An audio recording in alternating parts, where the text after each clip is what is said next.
ধসে সবচেয়ে বেশি ক্ষতি হয়েছে মিরিকের মেছিদারার। এই গ্রামের বাড়িতে ধস, রাস্তায় ধস, কার্যত গ্রাম মিরিক থেকে বিচ্ছিন্ন হয়ে গিয়েছে। এই মেছিদারাতে 4 জনের মৃত্যু হয়েছে ধসে। কি অবস্থা এখন মেছিদারার? সরাসরি এখান থেকে পার্থপ্রতিম রয়েছেন। পার্থপ্রতিম, কি অবস্থা, কি দেখতে পাচ্ছ?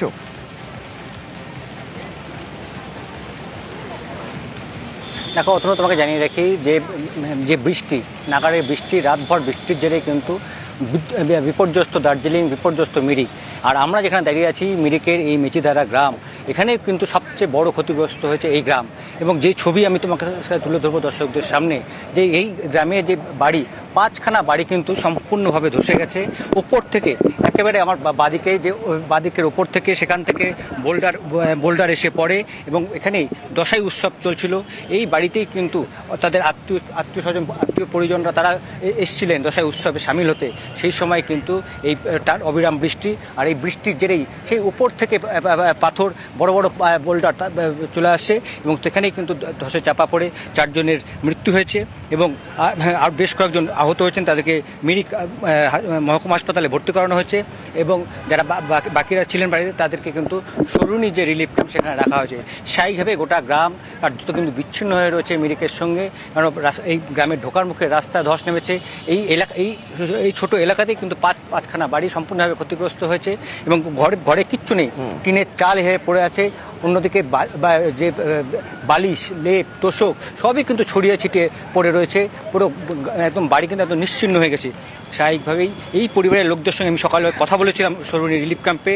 তাদের চোখে কিন্তু তারা রীতিমতো কাঁদছে যে তারা থাকবে কোথায়, আশ্রয় কোথায় নেবে, এই দাবি তারা তুলছে। তারা যারা কোনো রকমের মাথা গুঁজতে পারে।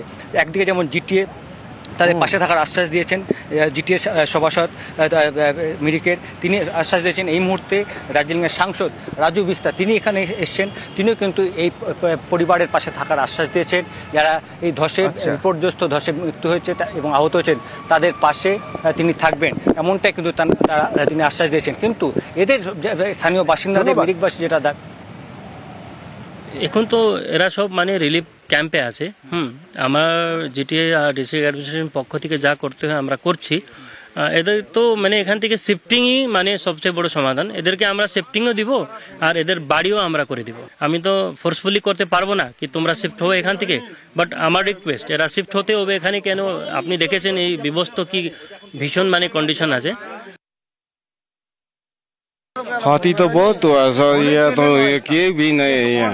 यहाँ के जति पैसा रुपया सब भी ले गया, बाहर ने ले गया।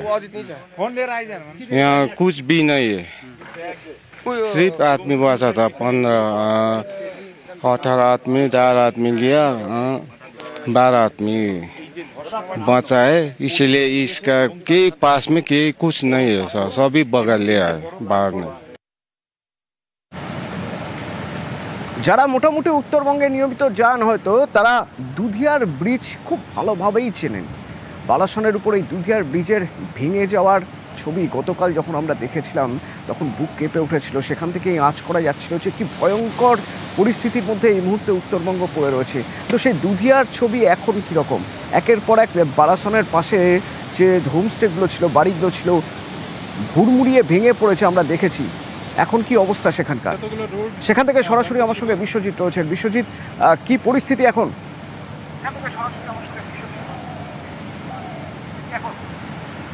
অতনু, যদি ছবিটা তোমাকে আমি দেখাই, যে দুধিয়ার ব্রিজের যদি টপ শট তুমি ছবিটা দেখো যে কিভাবে কিন্তু ধীরে ধীরে ঝুঁকছে সেই ভাঙ্গা পিলার, যার জেরে কিন্তু অনেকটাই ঝুঁকিপূর্ণ অবস্থায় রয়েছে সেই লোহার সেতু।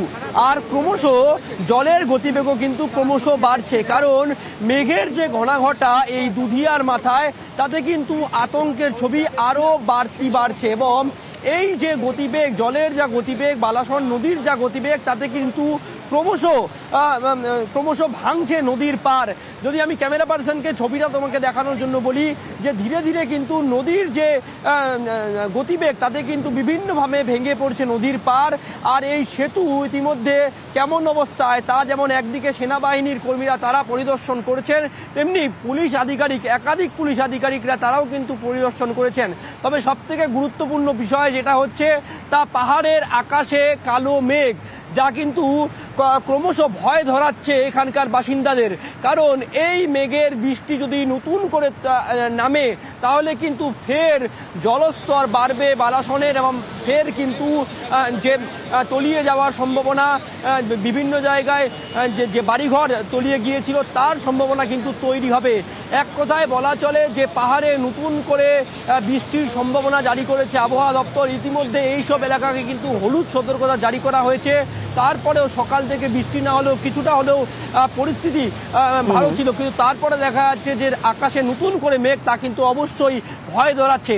তবে অন্যদিকে প্রশাসনের পক্ষ থেকে যেসব ক্ষতিগ্রস্ত এলাকায় সেখানে বাঁধ নির্মাণের কাজ চলছে, তেমনি কিন্তু বিদ্যুৎ দপ্তরের কর্মীরাও তারাও কিন্তু কাজ করছেন। কারণ বিভিন্ন জায়গায় দেখা যাচ্ছে নদী সীমান্তে বিভিন্ন বিদ্যুৎ পোল তা ছিল তা সরিয়ে একেবারে লোহার পোল তৈরি করা হচ্ছে, যাতে কোনো কারণে নতুন করে বিপদ তৈরি না হয়। তোমাকে যদি একটা ছবিটা দেখাই যে ড্রোন দিয়ে কিন্তু একেবারে নদীর কেমন চেহারা, কিভাবে ক্ষতি করছে পার্শ্ববর্তী নদীপ্রবণ এলাকাকে, তা কিন্তু ইতিমধ্যে পরিদর্শন করা হচ্ছে এবং তার ছবি কিন্তু তুলে ধরছেন। এবং সেনাবাহিনীর কর্মীরা কিন্তু ইতিমধ্যে ড্রোন উড়িয়ে নদীর গতিপথ, নদীর অবস্থা কেমন, ব্রিজের অবস্থা কেমন তা কিন্তু দেখানোর চেষ্টা করছেন। এবং তোমাকে ছবিটা আমি দেখাই যে নদীর গতিবেগ কার্যত কিন্তু বাড়ছে এবং যা কিন্তু ভয় ধরাচ্ছে এখানকার স্থানীয় বাসিন্দাদের।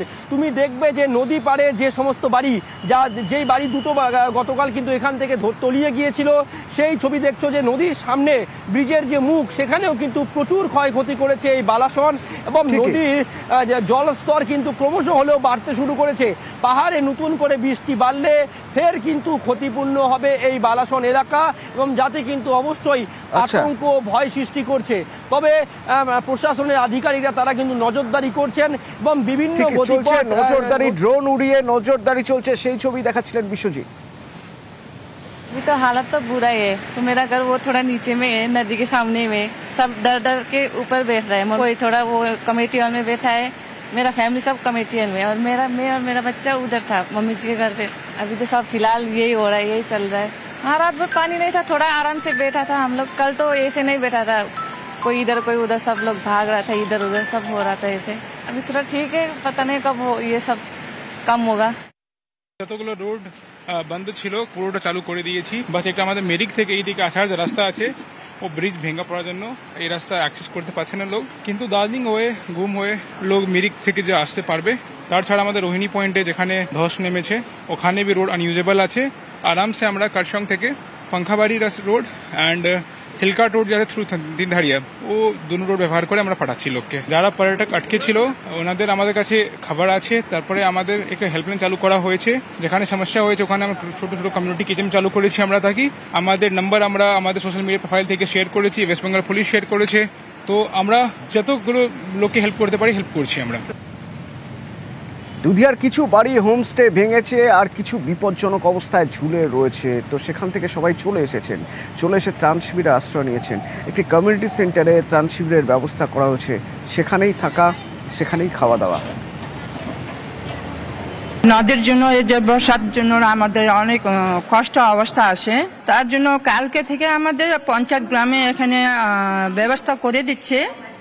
ব্যবস্থা খাওয়া দাওয়া তো ভালোই করতেছে, কিন্তু খাওয়া দাওয়া আমরা যখন এখানে বসে আসি খাইছি ভালোভাবে দিয়েছে ব্যবস্থা, नाश्ता पानी सब কিছু আছে।